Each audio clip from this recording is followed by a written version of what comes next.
তার মাল নাশ থাকা সত্ত্বেও মনে মনে কল্পনা করে লাও আন্নালি মালান, যদি আমার মাল থাকতো, আমার সম্পদ থাকতো, লা আমিলতু ফিহি বিআমালি ফুলানিন, ওই যে অমুকে নায়িকা নিয়ে রাত্রি যাপন করে, আমার যদি সম্পদ থাকতো তাহলে আমিও নায়িকা নিয়ে রাত্রি যাপন করতাম।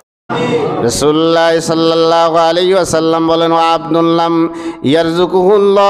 ইয়ারযুকুল্লাহু মালান, 4 নম্বর ব্যক্তি হইল ওই ব্যক্তি যাকে আল্লাহ কোনো মাল, কথা কয় না, কোনো মাল দেয় নাই, আল্লাহ কোনো সম্পদ দেয় নাই, ওয়ালা ইলমান, মালও নাই, সম্পদও নাই, এলেমও নাই। কোরআন হাদিসের এলেমও 1 নম্বরে মালও নাই, এলেমও নাই।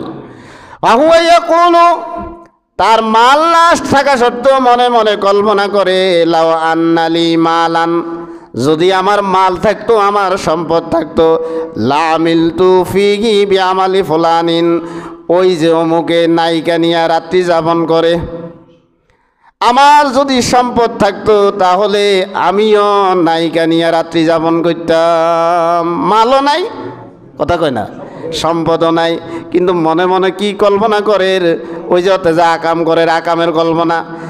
আমার যদি টাকা থাকতো তাহলে আজকে ইয়াবা খাইতাম না, হিরোইন খাইতাম। আসেন এরকম পাবলিক, রাস্তার মোড়ে বসি বসি ইয়াবা ট্যাবলেট চাবায়, লাল ট্যাবলেট। কইবেন কি হুজুর আপনি খাইছেন নি? না, আমরা পত্রিকাতে দেখছি। বিভক্ত কথা কইলে লাল ট্যাবলেট, কয় লালগুলা খাইতাম না, হিরোইন খাইতাম টাকা থাকলে। এরকম পাবলিক, নিয়ত কি খারাপ, নিয়ত কি খারাপ। ইয়াকুলু লাও আন্না লি মালান লা আমিলতু ফিহি বিআমালিন ফুলানিন ফাহুয়া বিনিয়াতি ফাওয়াইজুহুমা সাওয়া। রাসূলুল্লাহ সাল্লাল্লাহু আলাইহি ওয়াসাল্লাম বলেন, 3 নম্বর যেই লোকটার কথা বলেছিলাম, তার মাল ছিল কিন্তু এলেম ছিল না। মাল থাকার পরে আত্মীয় স্বজনের খোঁজ খবর রাখে নাই, যাচ্ছে তাইভাবে মালগুলো খরচ করেছে অন্যায়ভাবে, কুপথে আপথে। তারপরে যায় জেনা, বেবিচার, লজ্জাহীনতা, টাকাগুলা খরচ করেছে তার থাকা সত্ত্বেও। আর এতের কিচ্ছু নাই, এতে খালি মনে মনে আয় থাকলে আয় নিজেও তো করতাম, আরে আল্লাহ দেয় না কা, করতাম হারি না কা।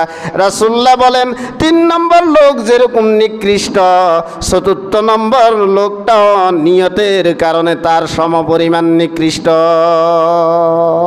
নাউজুবিল্লাহ। তাহলে কয় শ্রেণীর লোকের আলোচনা রাসূলুল্লাহ করেছেন? প্রথম 2 শ্রেণীর কি ভালো, পরের 2 শ্রেণীর কি?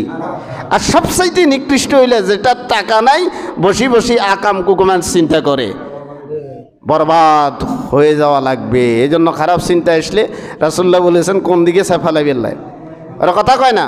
এখন শাহাবুদ্দিন ভাই বলছে বেড়াই গিয়ে খালি শাবনারে বিয়ে করবে, হাগল হয়ে গেছে। আপনি কইছিলেন না বিয়ে করতে হচ্ছে নি, নিয়ত করছে কারে বিয়ে করবো, এমনি আর লোক মাইলা দেখে না কারে বিয়ে করবো, এরকম লোক আছেন।